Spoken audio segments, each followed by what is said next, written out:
Okay, so this chick just came up to me and said she's my biggest fan. I know. They all say that, right? And she's giving me the eye. So I make a couple of moves, we have a couple of drinks, and then things start happening. But I say I have to go to the bathroom first. Uh-oh, right? She's got no idea. Watch this. This is gonna be priceless.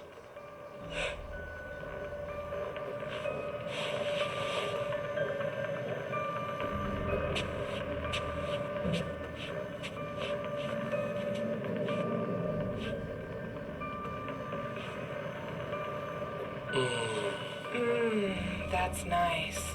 I thought you'd like that. Are you tense?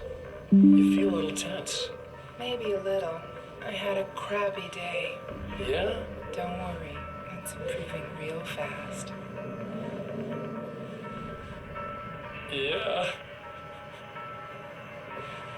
Hey, don't stop. It's just getting good.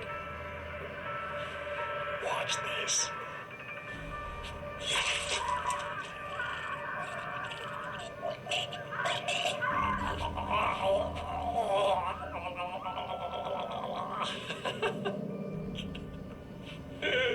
Yeah! Did you see that? Oh man, did you see her? Boom! More than anything else, that is part of animals. It's in our nature to imagine, to turn fantasies into legends, to be storytellers. But on a rare occasion, the line between fact and fiction, imagination and reality becomes hopelessly blurred, and nowhere convincingly as in Night Springs.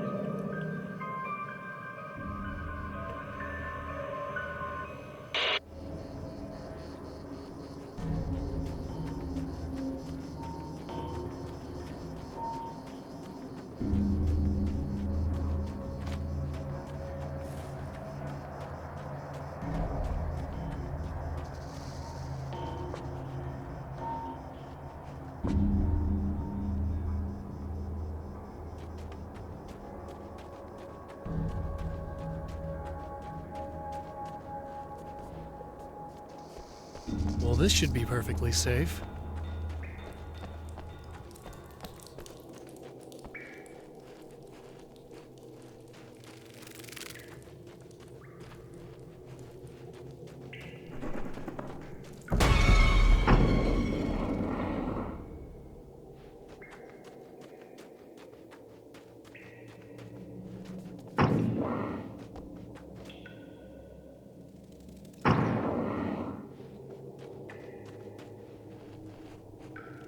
Now I just need her to charge this up.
Now Night Springs is in Arizona, although not for long.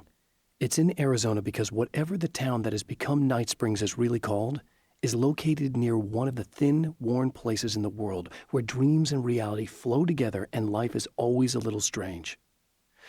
Perfect analogy for Night Springs. I can't return to the real world. I've tried, but I'm operating on dream logic, forcing the door open a crack so I can slip through. I can enter the strange little town of Night Springs. All I did was put it in Arizona for one night.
Night Springs doesn't exist. It's a fictional town from the TV show I used to work on. It was Any Place USA, a place we used as a backdrop for whatever strange story we had that week. One of the stories I wrote for the show involved a man, the champion of light, fighting his evil double, the Herald of Darkness. It was something I'd written back in the real world, something I had a link to, a framework I could build on. I had adapted it into a new story. This story.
Found the battery.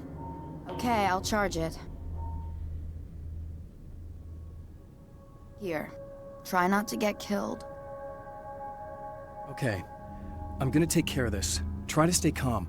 Look, what if you stay here with me, please?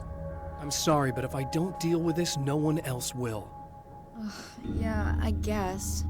It's just that this is getting really creepy. I believe this is real, but I don't understand anything. I'm getting scared. I can't believe you're so calm.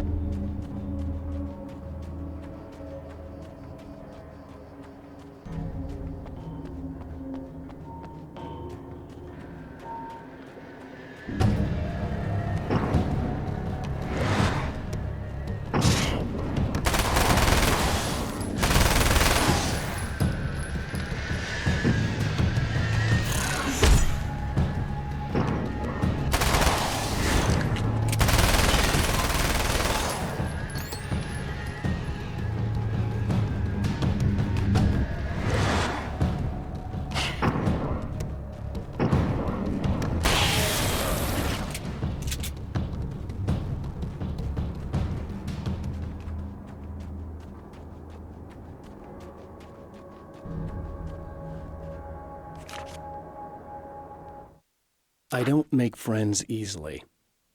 I know plenty of people, but I don't let most of them close. I've known Barry Wheeler ever since we were little boys. We had the time of our lives.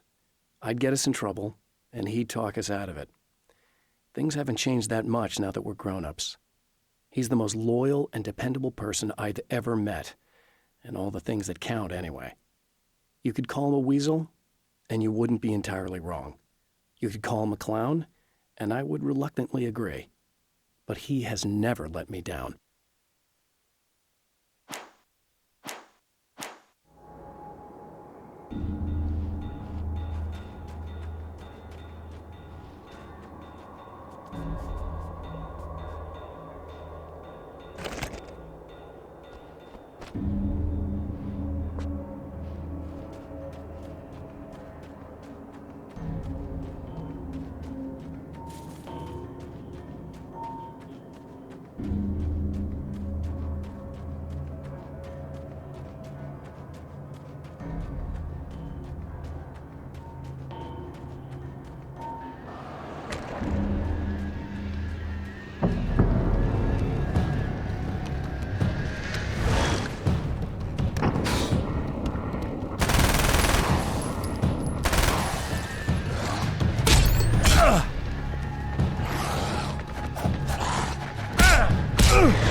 Here we go again.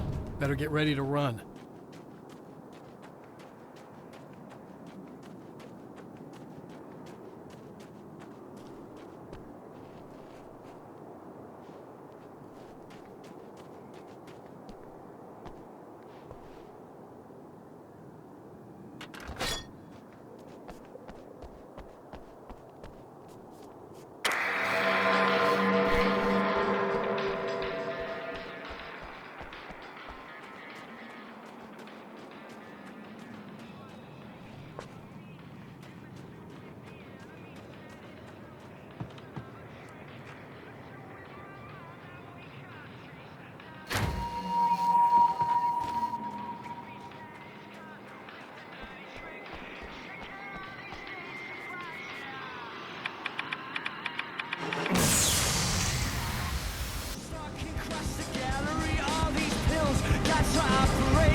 Be in trouble. Better hurry.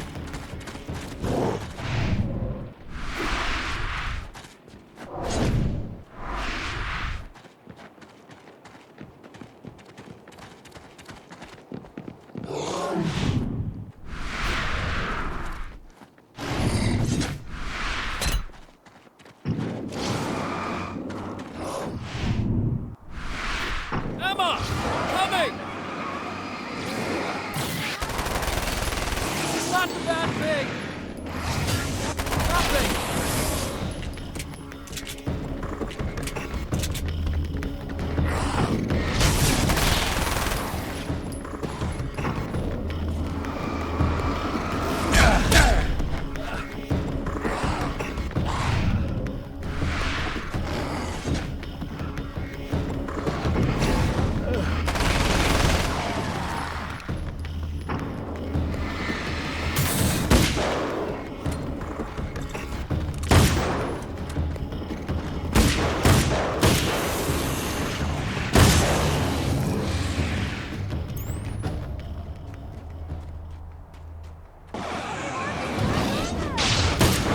your head down!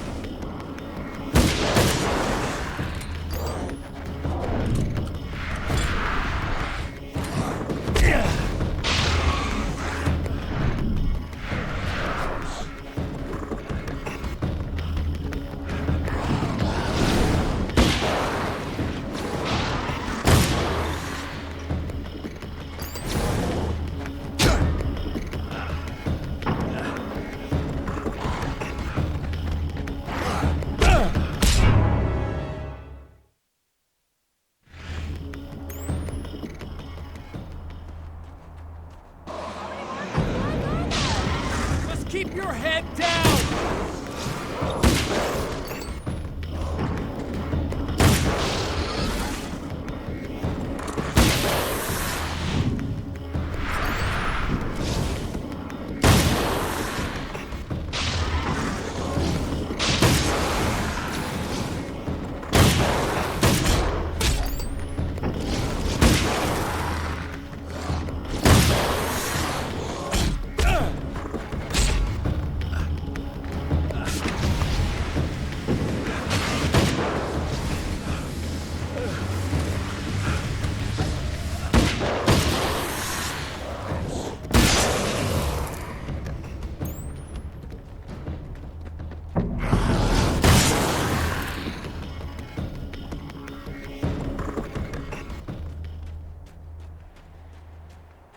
It's okay. It's safe now.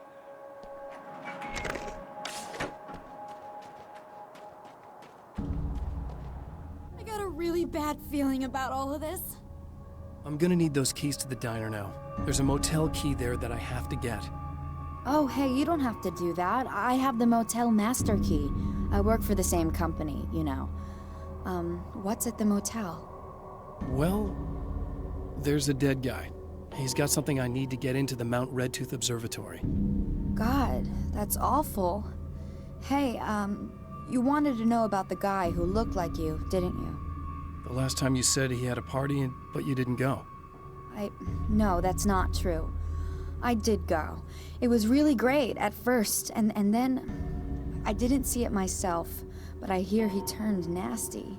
He hurt a bunch of guys pretty bad, and there was this girl, she died. But I didn't hear about that until afterwards. I thought that he was so charming. And then he went to the diner. That's right. I wasn't involved. I wasn't involved with that at all. I don't know what happened. Fine. I need to check out these motel rooms. In the meantime, you stay here, okay?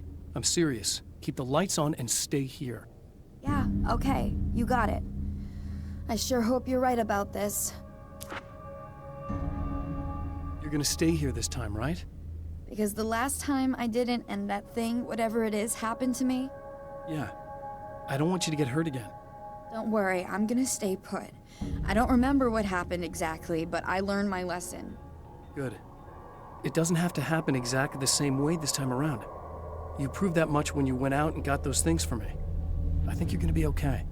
Let's hope you're right.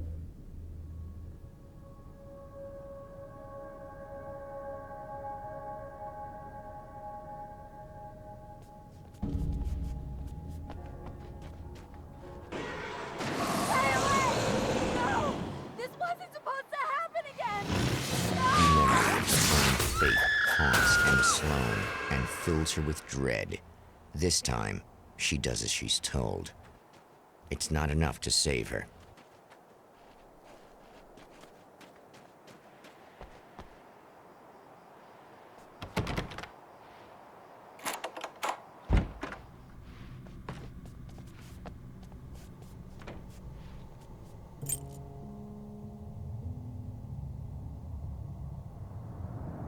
It's said that nobody knows what the future might bring, but for this man, it's no longer entirely true. A weaker man might simply give up, but the champion of light is an expert on destiny. Sometimes the puppet and puppeteer can be one and the same.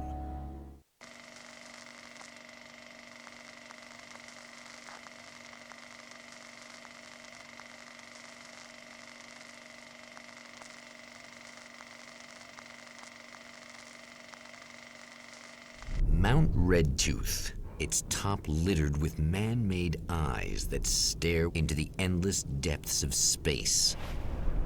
Tonight, the champion of light will depend on them to pick out a message from the ether.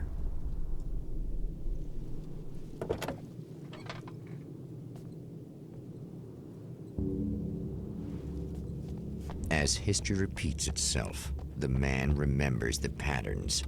He knows that he needs the missing part for the telescope.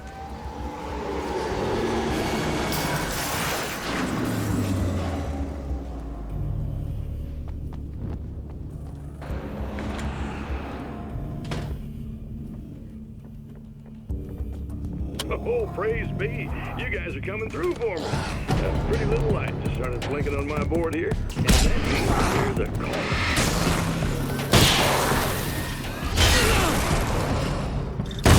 You know, when the hours stretch into eternity like this,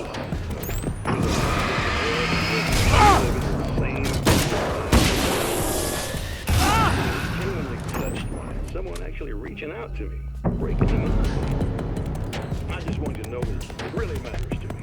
Caller, you're on the air. You suck, Eddie! Did you know that this is my dream job? True fact.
When Dr. Rachel Meadows got the call from Michael, telling her to hurry to the observatory, she didn't waste any time. It had been a nice party. She'd had a good time, but her social life would always play second fiddle to the mysteries of space. Michael never showed up, of course. He pulled over at the wrong rest stop. She never even thought about him at the time. The phenomenon in the sky above her was too fascinating.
There are places where our world is worn thin, and another reality brushes against ours. One such site is Cauldron Lake near Bright Falls, Washington. But there are others. That other reality is dark, vast, and malleable, always in flux. In its depths dwell vast forces and alien energies. They're dangerous.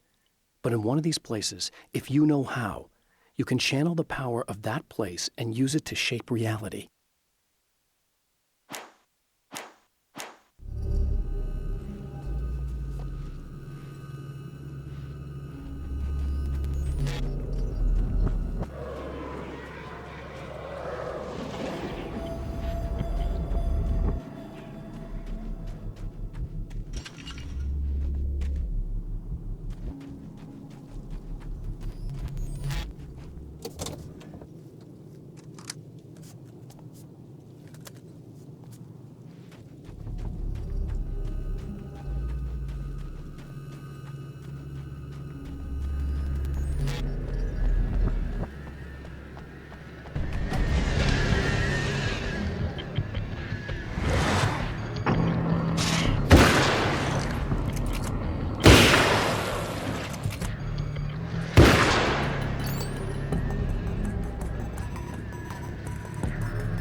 Stories come naturally to us.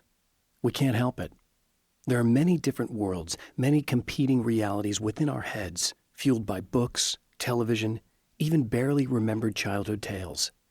There's an endless supply of fictional concepts more familiar to us than anything or anyone real. We have a far greater connection to the fictional characters we know and love than the random people we pass on the street. Our destinies and inspirations are shaped by lies, myths, and fables.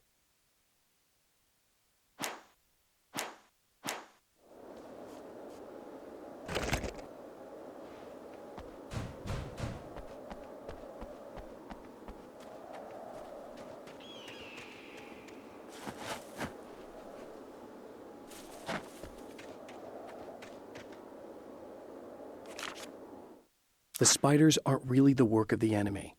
They're a side effect, a part of the Dark Place's less significant fauna that has managed to slip through the opening I made when I arrived.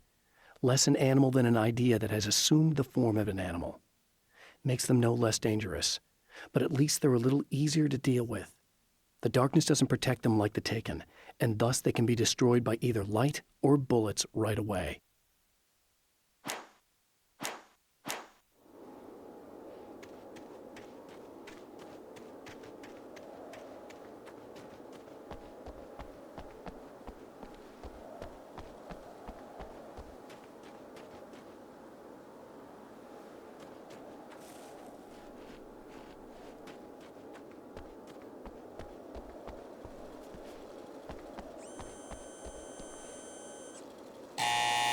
It's you! How dare you!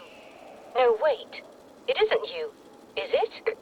I suppose you'd better come in. I'll unlock the door. Thanks.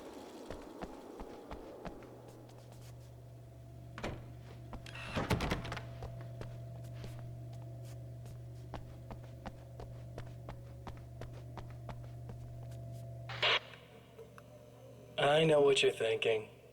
Evil twin, supernatural powers. But most of the time, I just like to keep things basic. I want you to understand that.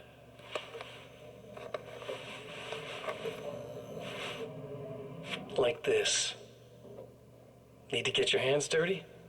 No batteries, no moving parts, just physics. That's technology you can depend on. It's a classic. Speaking of classics, you need to be careful with this one, though. If the victim suddenly twists, you might end up cutting yourself. It's not really a workhorse, but I'm a sucker for this style.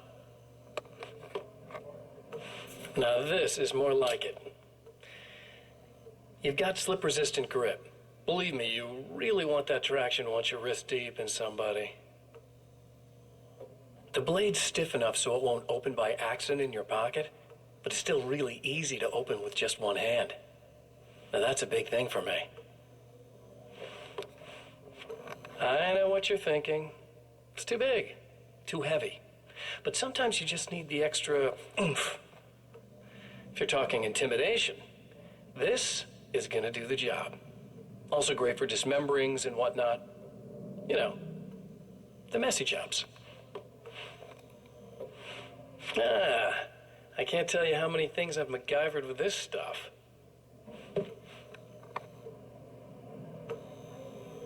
Okay, now, guns. Not a big fan. I mean, how are you supposed to really connect with somebody with a bullet? I want you to understand that. I take pride in what I do. We can't both be worthless hacks, can we?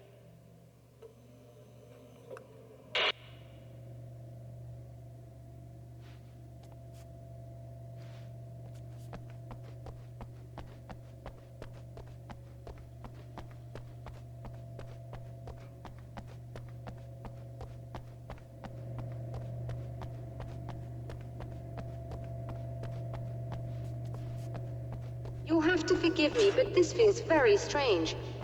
It seems like this has all happened before.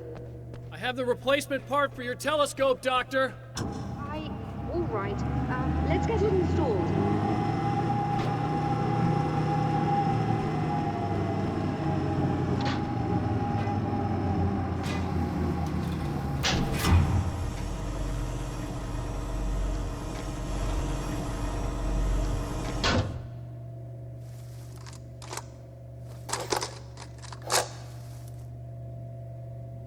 I think we can give this a go, although I have this strange feeling that something will Don't go start wrong. it up yet. There's a problem with the coolant system. Yes, that's right. I remember. All right, let me think. If they're sabotaging it, they'll be at the primary coolant pipe outside. If you can secure it, we should be ready to pick up the signal. That is why you're here, isn't it? Yes, it is. I'll take care of it. Before you go, if you have the time, I'd appreciate if you came up here and explained a few things. All of this is very strange to me.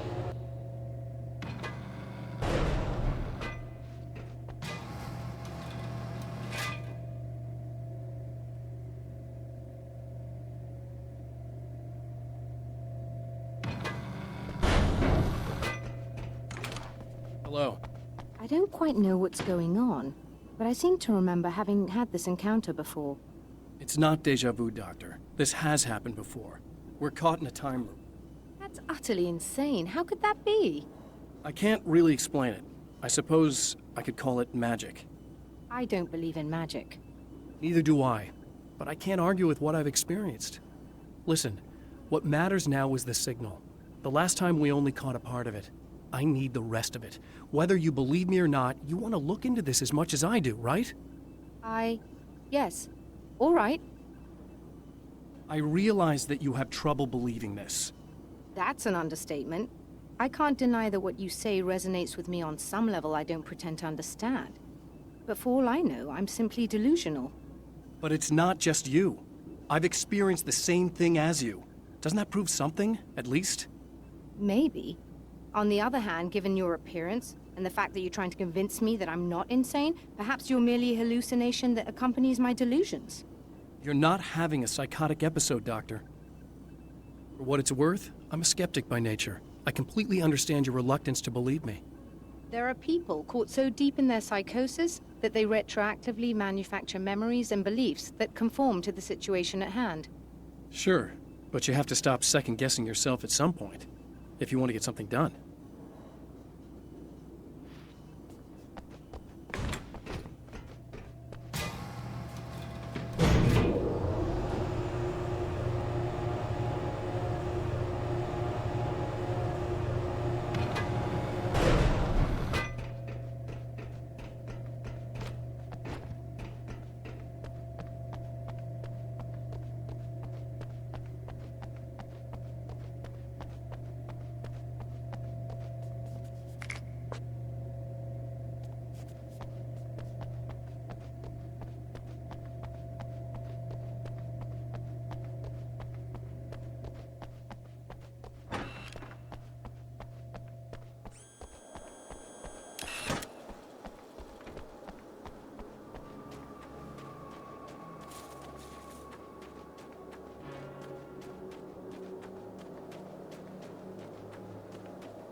After my disappearance, they thought I was dead.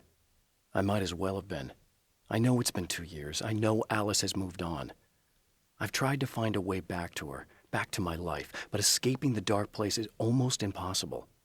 Time does strange things here, but dreams and radio signals can pierce the veil between the worlds. I catch glimpses and echoes of the world. Sometimes I send messages out. I can only pray that they hear them.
The light, am I correct?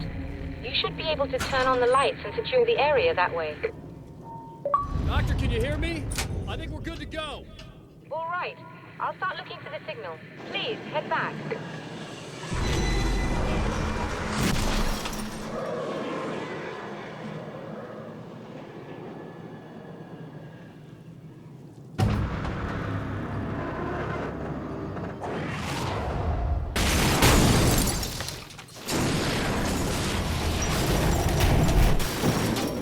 I guess they didn't like that.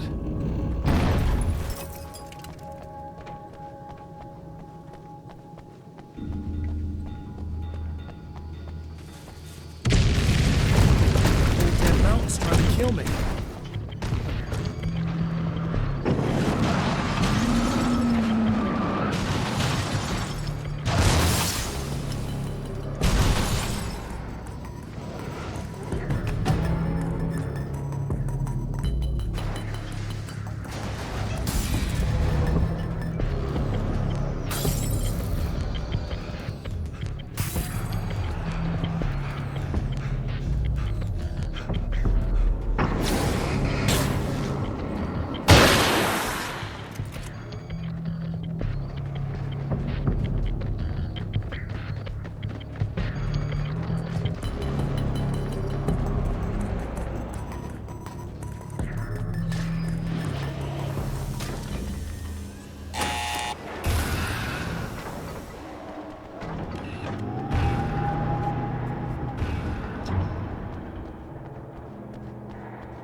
It's working. Please, come up here.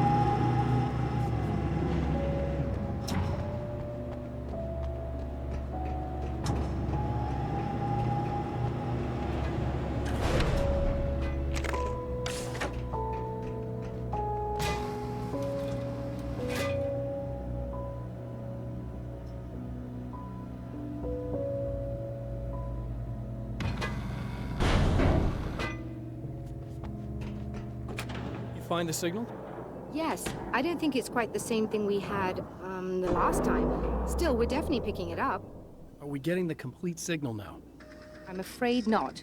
Take a look at it yourself. I'm printing out a hard copy now. I'd like to ask you a question or two before that, though, if you don't mind. What's on your mind, Doctor? Most people would find these events extremely disturbing, provided that they survive these creatures, that is. You seem to be quite adept at dealing with the situation. Why is that? Yes, I was involved in... It's a complex story. I was in this small town, and a horrible thing from another dimension kidnapped my wife and manipulated me into writing this horror story that came true. I learned to fight it with light, and I managed to contain it and free my wife. But I was trapped in its world. Are you serious? Absolutely. So, I'm used to reality working in strange or even impossible ways. And I fought these things, not exactly like this, but close enough for a good while now. Of course, I have certain advantages. Was there anything else? What did you mean when you said you have advantages? At the risk of sounding like a lunatic, reality is much more fluid than people think. It can be influenced. I didn't take you for a mystic. I'm not. I'm a writer. And under certain conditions, I can, for lack of a better word, rewrite reality. Change things. That's absurd. But it works. Assuming I believe this, why don't you simply, I don't know, write yourself some superpowers? It's not quite that simple. You need to follow certain laws of drama, I suppose. You need to think about consistency and symbolism. Often what you write isn't anywhere near as important as what you imply. There are things out there that will take advantage of your mistakes. You really believe in this? Don't look at me like that. You've experienced some of this yourself. I will gladly admit that something exceedingly strange is going on. But this idea that you're somehow altering reality with your writing is ridiculous. You're essentially saying you're controlling my actions. Leaving aside the rational arguments against this, what gives you the right? Well, it's more like having a destiny. A path you're on. You're not aware of it, but there it is. If somebody changes it, what difference does it make? It's what every writer does. If you write something that affects one of the characters, they don't really know about that. I'm not a character. Are you saying that it's all right to take advantage of someone if they aren't aware of it? Look, all I meant was that if you're genuinely making all your own decisions, and those decisions lead to whatever destiny you have, what practical difference does it make? I suppose that depends on whether our destinies are determined by things like physics and probabilities, or natural reality, which is presumably neutral and impartial, or by some kind of an intelligence. If it's the latter, that intelligence makes choices based on some criteria. If we suffer as a result of those choices, there's a moral and ethical element involved, regardless of whether we're aware of its manipulations. Wouldn't you agree? You're taking this very well. I thought you'd be hangry. I suppose I would be if I thought you could actually do this.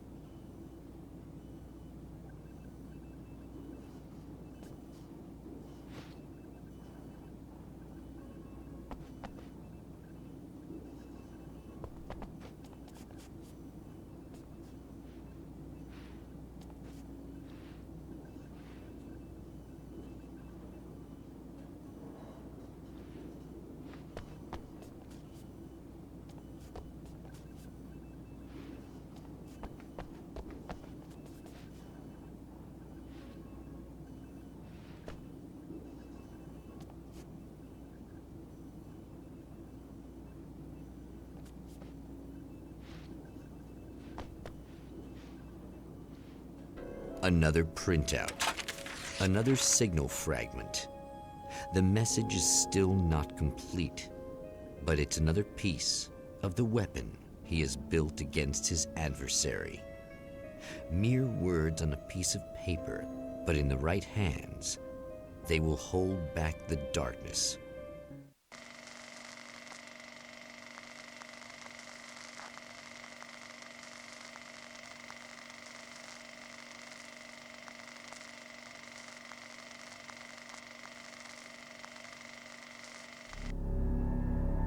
The last time the man came to the drive-in, it did not end well.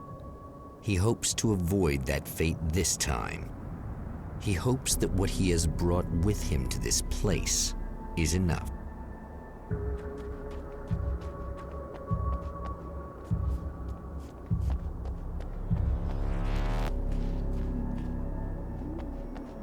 Ugh.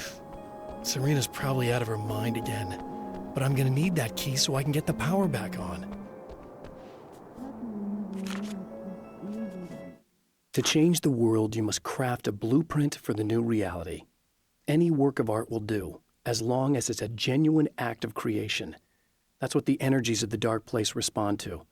The results may be subtle and perplexing, or far-ranging and momentous. My area of expertise, the written word, gives much more precise results than music or interpretive dance would, for instance. But words can be extremely dangerous.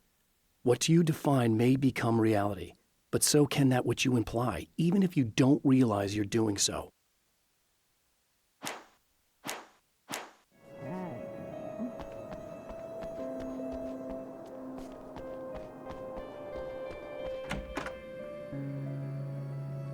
You again?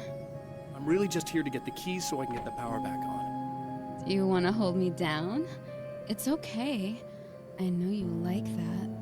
Yeah, I'll just grab the keys. I could be like your wife. Little wifey. Waiting at home for hubby. Or you could be the mailman. Or the neighbor.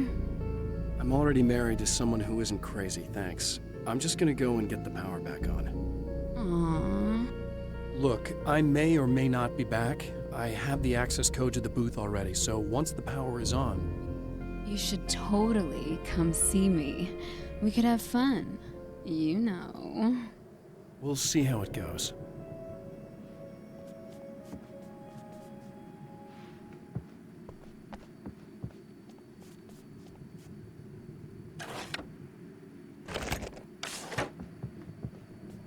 I was about to do the weather, but I see we have a caller. Hey, you're on the air with Eddie. What's up? Hey, Eddie, it's Ricky. You talked about fate before. You think about that a lot? Not a lot, to be honest, but I take it you do. Oh, yeah. Oh, yeah. Any conclusions you'd care to share, Ricky? Well, we've got free will, right? That's in the Bible and everything. Yeah, right, sure. So free will, right? Am I right? I mean, if we can do what we want, how can there be fate? I mean, you don't know what's gonna happen next, so there's no fate. There's just people doing stuff. Well, I don't know, Ricky. I don't suppose you have considered the possibility that we're all here in the service of a greater purpose, incomprehensible to us, and that what we take to be freedom is nothing more than the move of a pawn on some cosmic chessboard, limited in scope, subject to the whims of unseen players, existing only for their entertainment. Or perhaps we're just a twisted reflection of actual events that can happen elsewhere. Could it be that such is life in Night Springs? Dude, what? Food for thought, Ricky. Food for thought.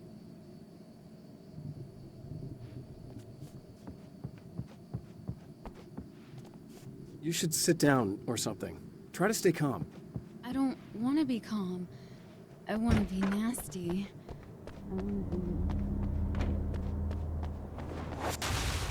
Are you getting it yet, genius?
I want to talk about Alice. Just look at her. She's really beautiful, isn't she? Your wife. Well, our wife, really. Just my wife soon. Don't worry. I'm not gonna treat her like the others. She's special. If I wanted her dead, she would be. I've been around for a while now. So talented. You haven't seen her new work, of course. Oh, it takes my breath away. Really, she's that good.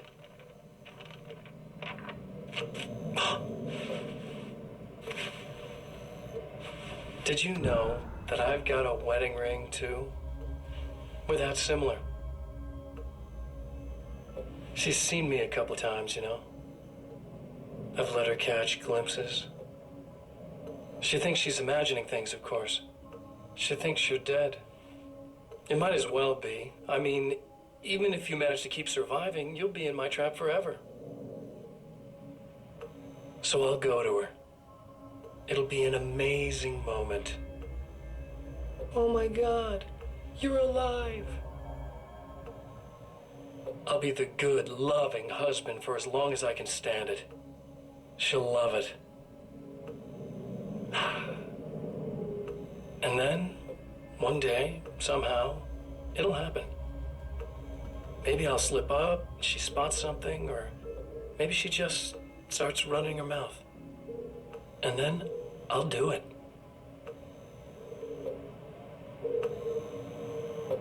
It's gonna be sweet.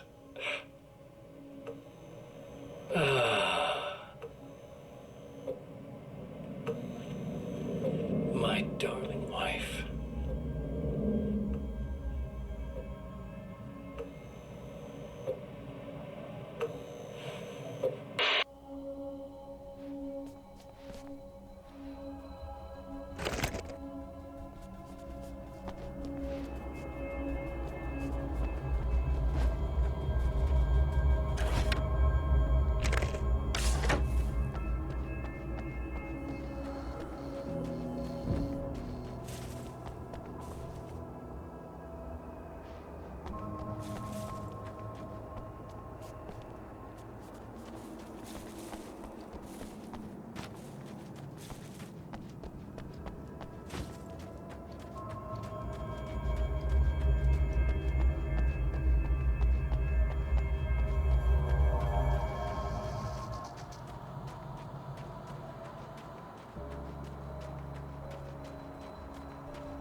You're like a little hamster in a wheel. Go ahead and keep running for all the good it'll do you.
For Serena Valdivia, burning the midnight oil was more of an exception than a rule.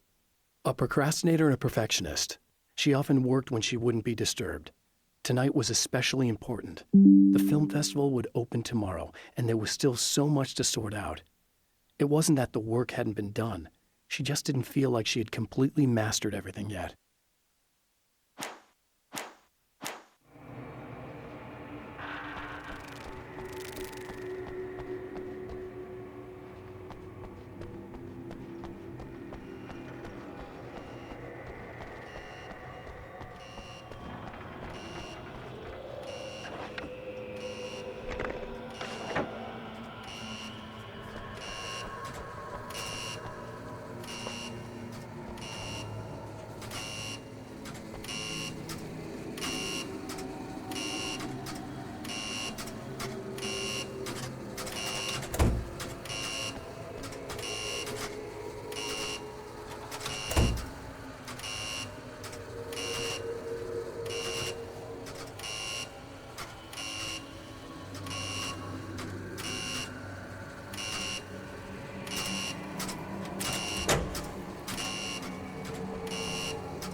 If you die, you lose. If you quit, you lose. If you make it to the end of the loop, you still lose. Sucker.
It's been 2 years since I came here.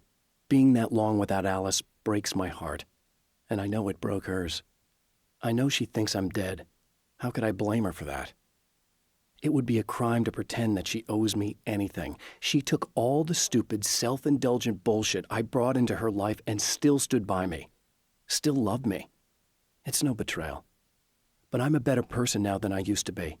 I want to be that person with her.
I have created the weapon that can put an end to this. A blueprint to a new reality. All I have to do is survive long enough to use it. My arrival from the dark place will be painful and difficult. These pages may be lost. But one way or another, I'll send the parts I really need to myself. If I make it outside, I have a chance. Mr. is more powerful than I am, but he can't change the rules in the middle of the game. He's not a creator. I am.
The Champion of Light knows that the time itself is about to end. At least for him. He can feel the dead end rushing towards him. But there is time to act. Incomplete or not, he has the weapon. I don't have the whole thing, but maybe it's enough.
You're trying to be cute, aren't you? What are you up to? It's a waste of time, buddy. You should just lie down and die. Let me take over. This is the only thing you've got coming to you. From here to eternity. No matter how many times you come back.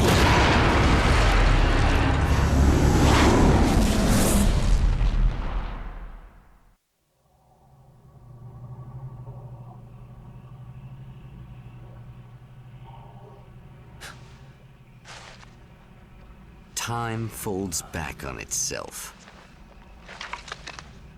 Again, his senses scream as the very impossibility of what is happening assaults them.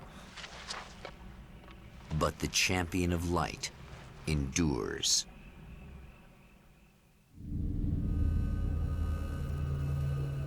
Each time he gets a little closer, each time another detail falls into place.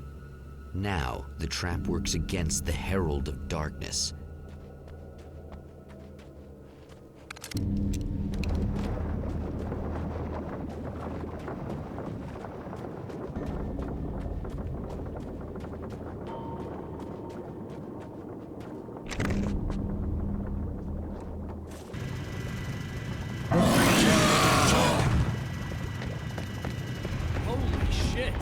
What are you, King Hillbilly?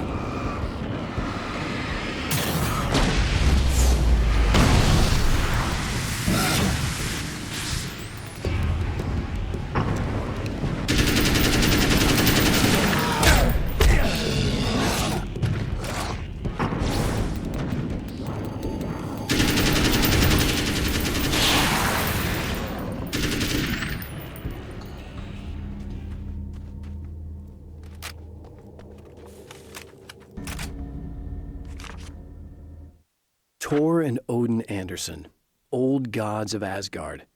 I still don't quite know what to make of them. I know they used to be rock stars who modeled their stage personas after Norse gods. I know they're old. I know that in their day they fought the darkness as I do. I know they're demented and insane, ravaged by age and self-abuse. But there's something in them, something powerful that took hold when they were touched by the powers beyond. A thing that goes far beyond just stage names. Something godlike.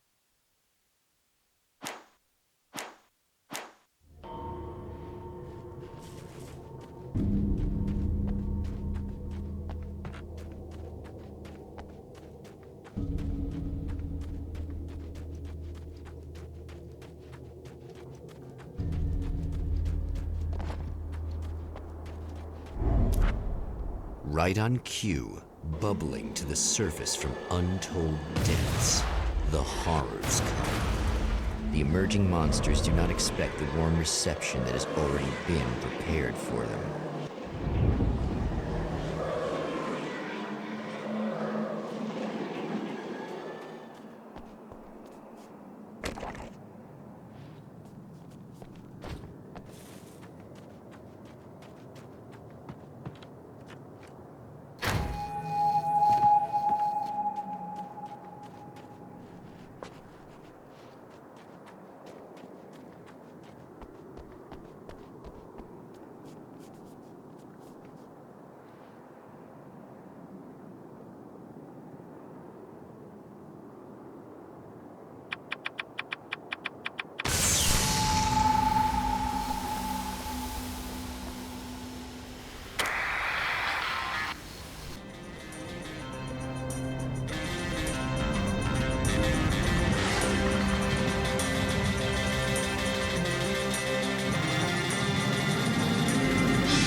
Saving Emma.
Getting the Andersons into the recording studio was a struggle and a half. But once they actually picked up the instruments, something happened. They were two old men, and they weren't. They were doddering bags of bone, and they were barely contained power. And there was music. Barry rubbed his hands together. He knew how to pick a winner. Now all they needed was some direction on how to make things a little more modern. Barry had never produced a thing in his life, but he knew what he liked. He knew Balance Slays the Demon was going to be a hit.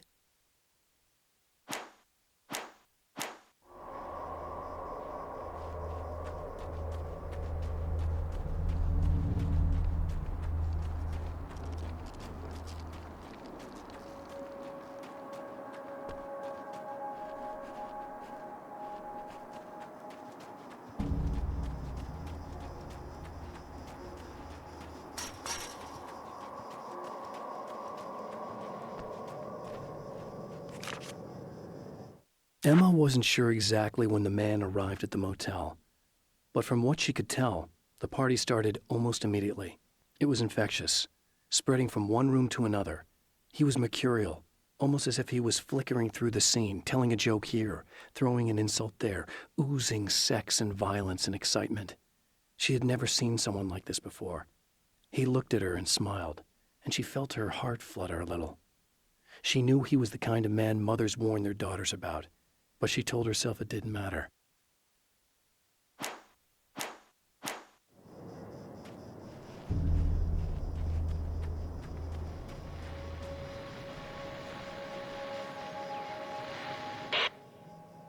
So I've been thinking about Barry. I don't know what to do about him yet. I mean, I'm not going to keep him around, that's for sure. Al? Ugh. Little parasite. Your best friend. Really? That's the best you can do?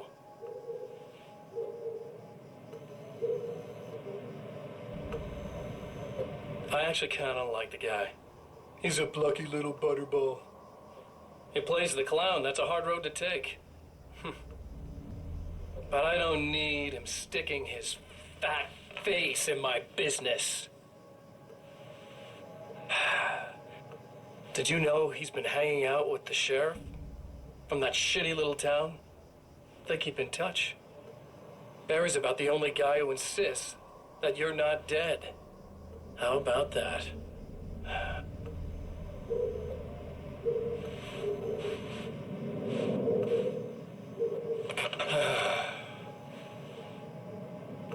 I might keep him alive for a while.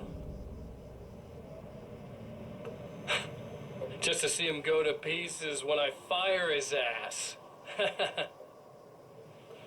Yeah. Yeah.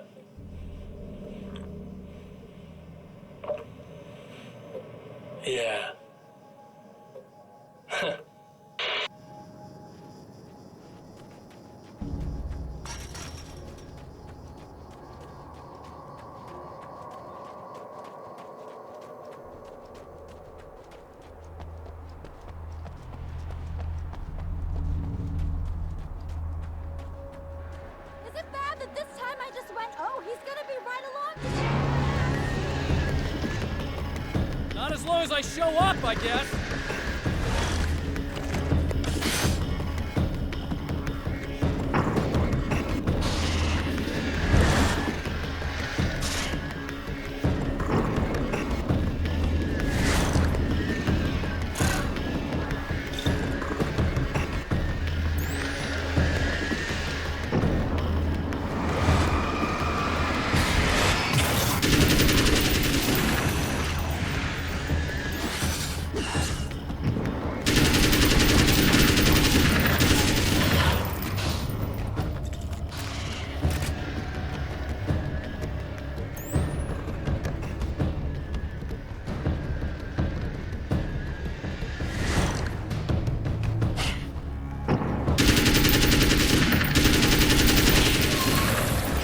Clear now.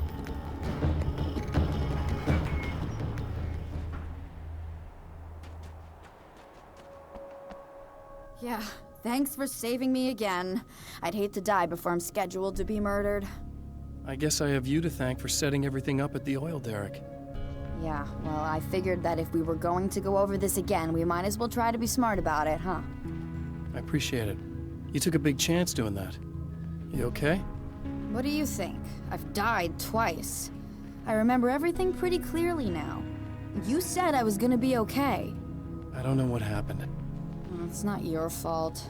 I think one of those, what did you call them? The takers? I think they did something to the power and they got me that way. I'm sorry. But I got the keys from the dead guy in that room. And I'm not handing them over until you do something about this. I'm sick of getting killed. Fair enough. You seem calmer now. I tried freaking out. It didn't do much good for me. I guess you get used to the craziest stuff. Good for you. Plus, I figured I'd take the edge off, you know? Mm-hmm. Those herbal supplements are pretty good, huh? Oh, yeah. I wanted to try to explain things to you now since you're calmer, but maybe this isn't the best time after all. Oh, shit, yeah. Better not get all metaphysical on me now. Seriously, I'm like 2 sentences away from thinking how we could all be like atoms on God's skin or something. Or figments of somebody's imagination? Wow. I'm just gonna try to chill out and not think about that or getting murdered or anything, if you're cool with that. Gotcha.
Okay.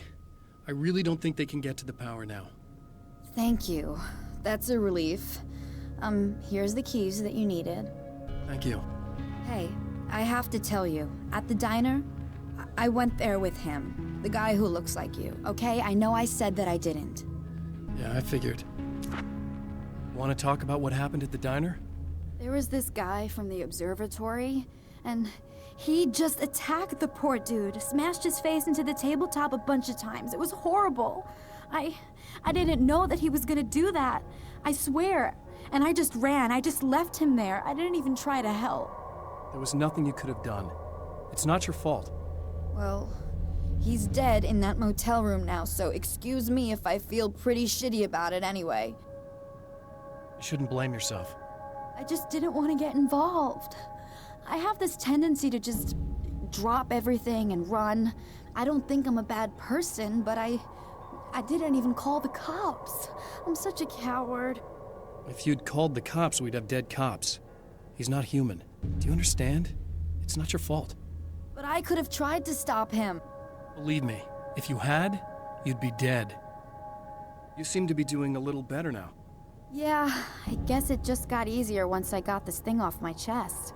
I just feel so guilty about it, especially because I didn't pick up on any of the warning signs.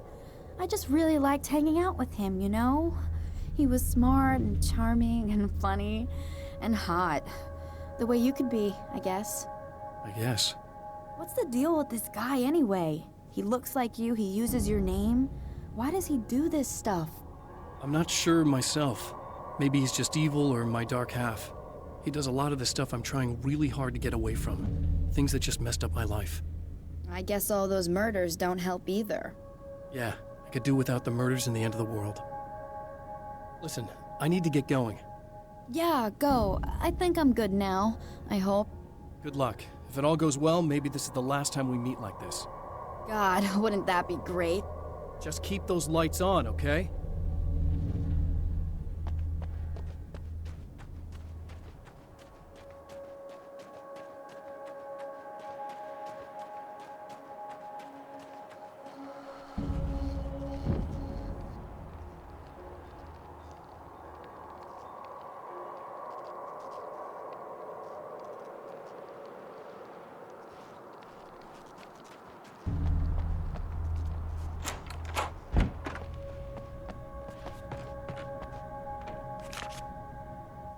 Alice and Barry, my wife and my best friend, are easily the two most important people in my life, and they've never really gotten along with each other. I suppose both of them resent the other's intrusions into what they considered their domain. After I was gone, they maintained an uneasy truce. My book stayed in print, still selling, the licensing machine churned away. She was my wife and controlled the intellectual property. He was my agent and took care of the business. I wish they found more common ground than that.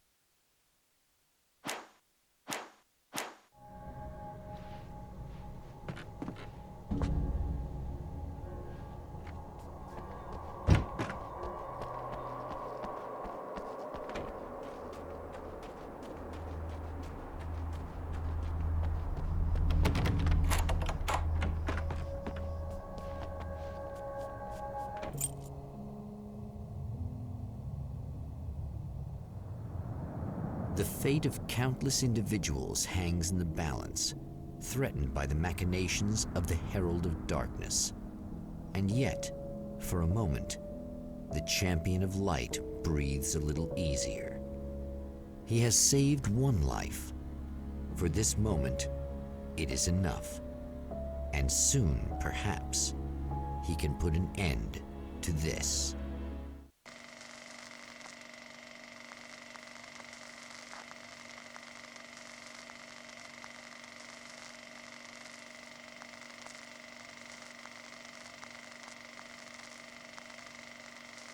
Returning to the observatory for what he hopes is the final time, the man feels anticipation and dread in equal measure.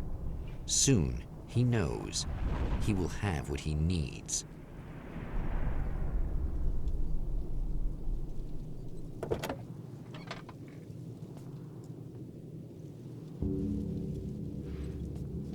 Hello, I was expecting you.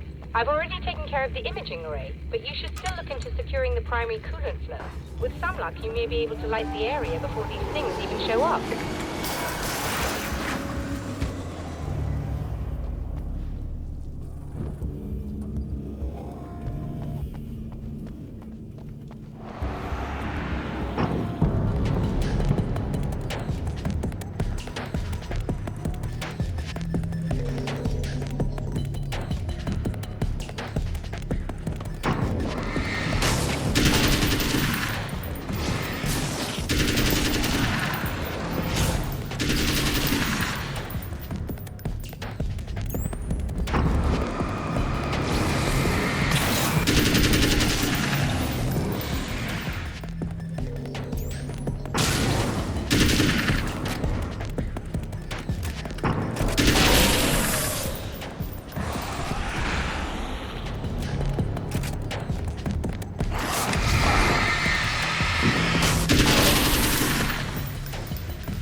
Good. I believe we're ready to look into the sky.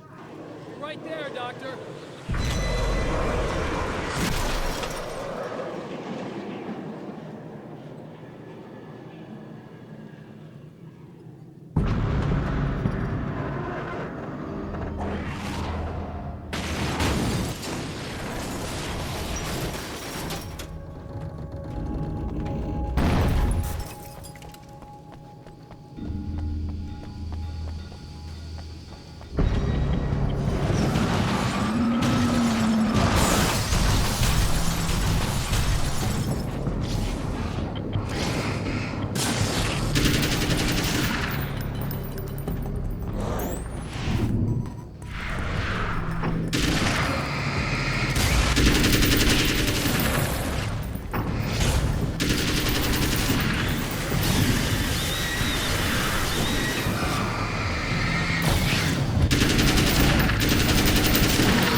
This act of creation is exhilarating and frightening.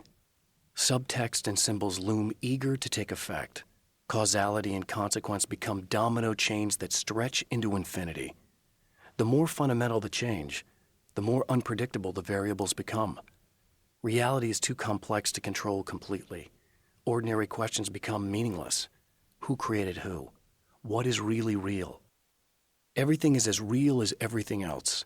You learn to let go of the things you can't control and go with the flow, or go insane.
Come on in.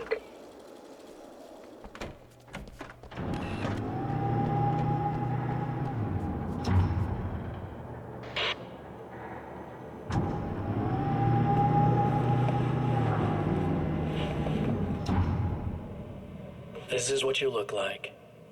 Does that bother you? I bet it does.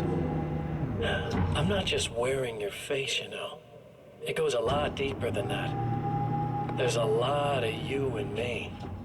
All the best parts. At first, I was just an idea. But they kept telling all those stories about you. You already had that rep. And then you disappeared mysteriously. And then the stories about bad, crazy Alan Wake came true. And here I am. That's the best part, isn't it? When that happens, you can always count on Cauldron Lake.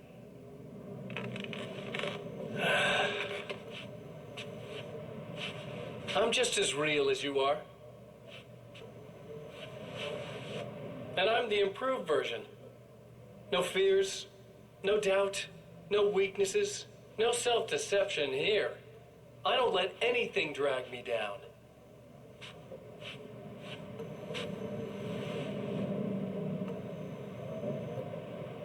I know you like I know myself. I know it bothers you that I'm like this, that I use your name, crawl my way into your life. But I only do it because I'm better at being you than you ever were.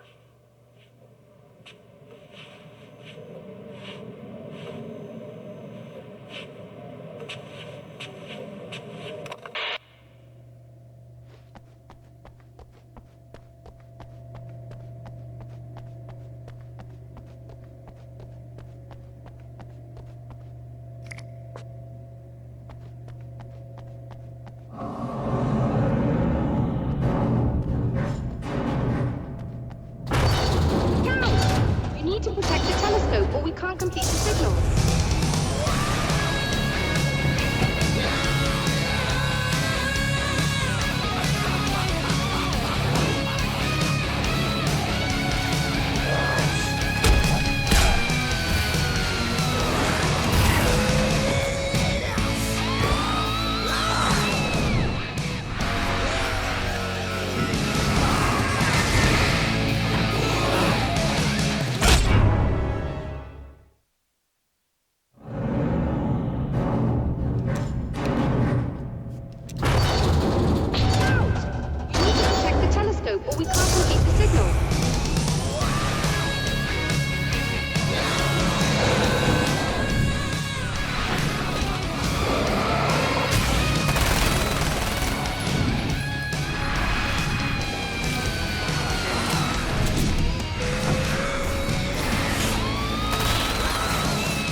Violating the laws of physics in my observatory.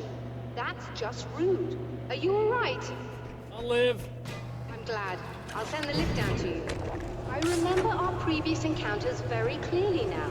But technically, if this really is a loop in time, we've never met before. I don't know why our awareness persists, but it's bloody fascinating.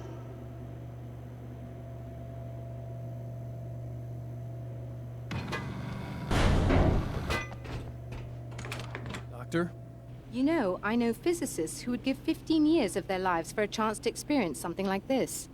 I'd imagine that being stalked by horrible axe murderers would curb their enthusiasm a little. Clearly you've never met hardcore physicists.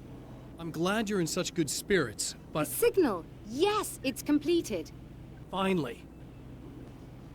If all goes well, this should be the last time we go through the loop. You know, I just realized that I don't have any memory of what happens after you leave. What does that mean? I don't think it means anything. If everything goes well, you just keep going. I don't show up here like this again, no more bad guys. Things go back to normal. Let's hope you're right. I'd love the opportunity to look into this in more detail. Looks like you've accepted the situation.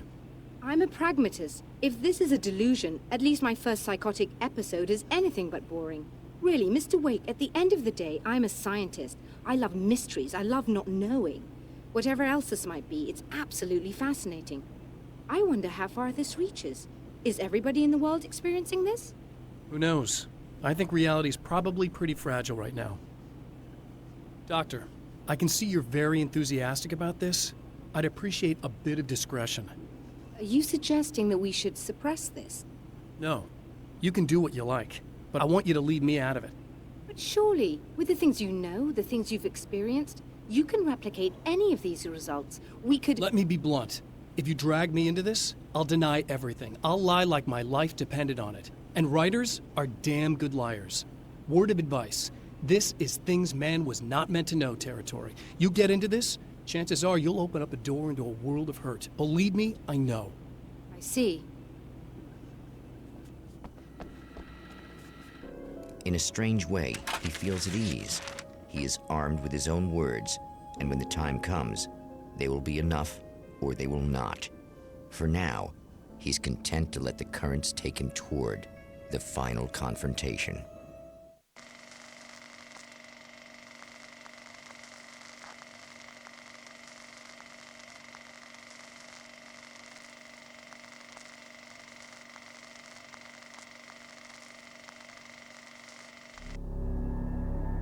Once more, we return to the drive-in.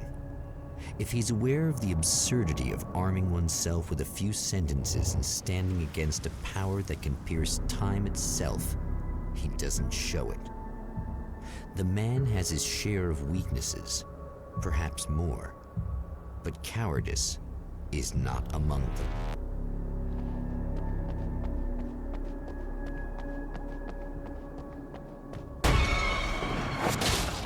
Oh, you got yourself a little plan, do you?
never getting out of this, Wake. Never! Don't worry. I'll take care of your wife and your life.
I don't know what you think you're doing, but I'll send you right back to the beginning.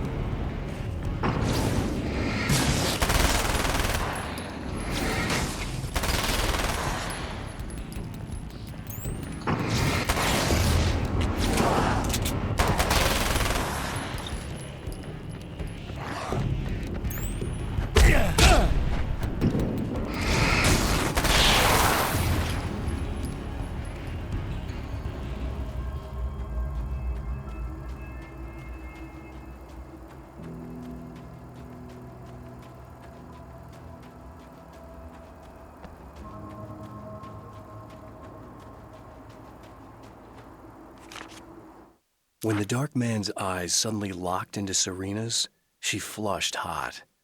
They ignited a black fire in her. He was talking. He wanted the power turned off. He said something about the projector booth. She hooked a finger under his belt buckle. He grabbed a hold of her throat and twisted until it hurt. Somewhere deep inside, a part of her screamed in paralyzed horror, but the moan that escaped from her throat had no panic in it. "Pay attention," he said. "Business first." His eyes glittered shamelessly. Hers did too.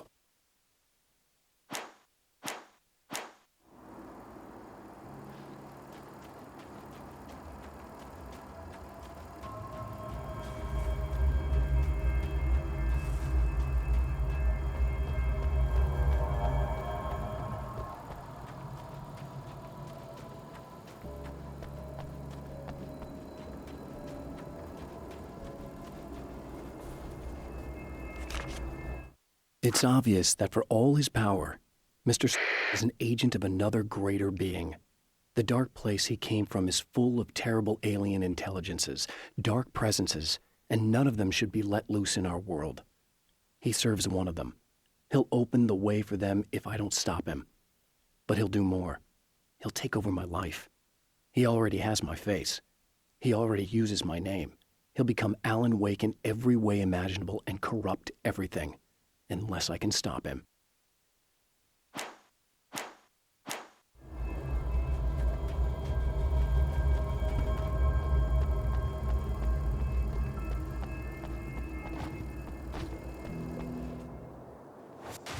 What? You think whatever it is you're gonna do is gonna make a difference? This'll end up just like before!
Again, the champion of light enters the final trap.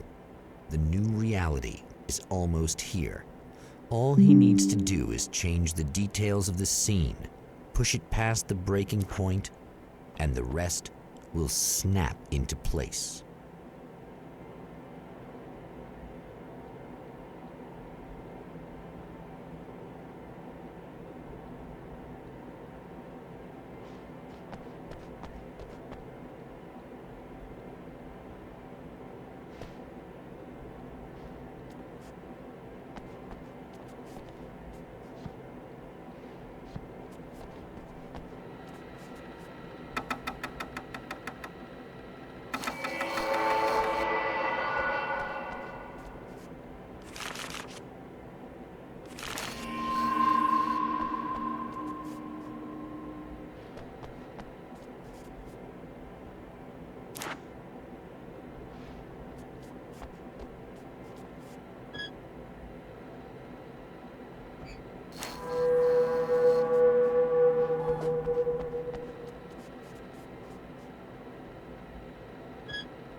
Oh, come on, buddy.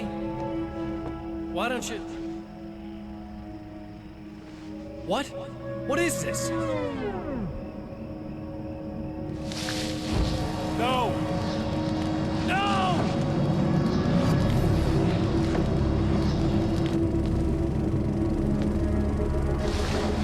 You can't do this! All I did was take the things you always wanted and never had the balls to go for! It's my turn now! It's my life! It's my life!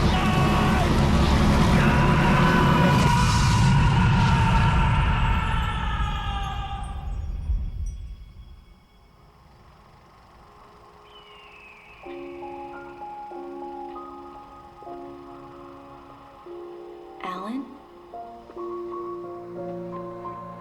Is it really you? It's really me. How?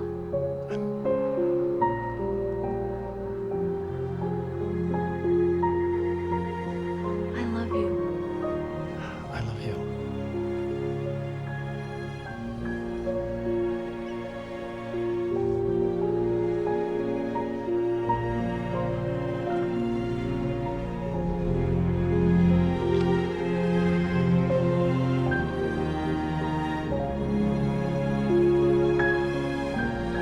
A woman, a man, two lovers, held apart for far too long, enveloped in the light of a glorious dawn. They both feel it. He's home at last. Are these actual events, or merely a dream? A memory, or a glimpse of what is to come? One thing is certain. This scene takes place in another time and another place, far, far away from Night Springs.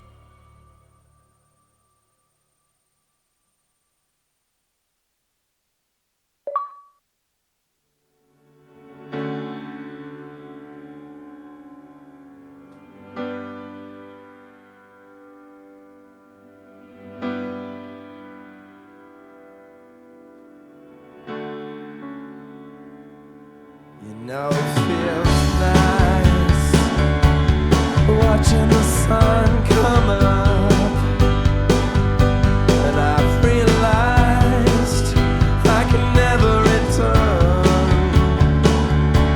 Oh baby, it feels good watching the sun come up,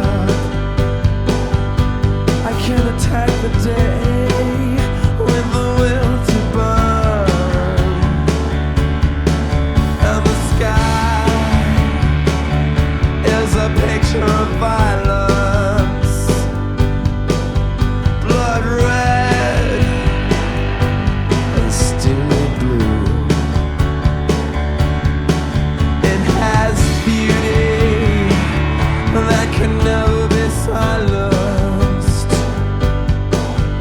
Oh yeah, it reminds me of you. And if you're broken down, lying face on the ground, it's too late. For I've seen it all as the shadows fall when the dawn breaks. I could never be beyond repair. I could never be beyond repair. Watching the sun come up and my hands, they are shaking, whilst my feet, they cannot turn. It's all making sense. I'm finally taking each day with a will to burn. And the sky is a picture of violence, blood red and steely blue. There's beauty that can never be silenced. Oh yeah, it reminds me of you. And if you're broken down, lying face on the ground, it's too late. For I've seen it all as the shadows fall when the dawn breaks. I could never be beyond repair. I could never be beyond repair. Watching the sun come up.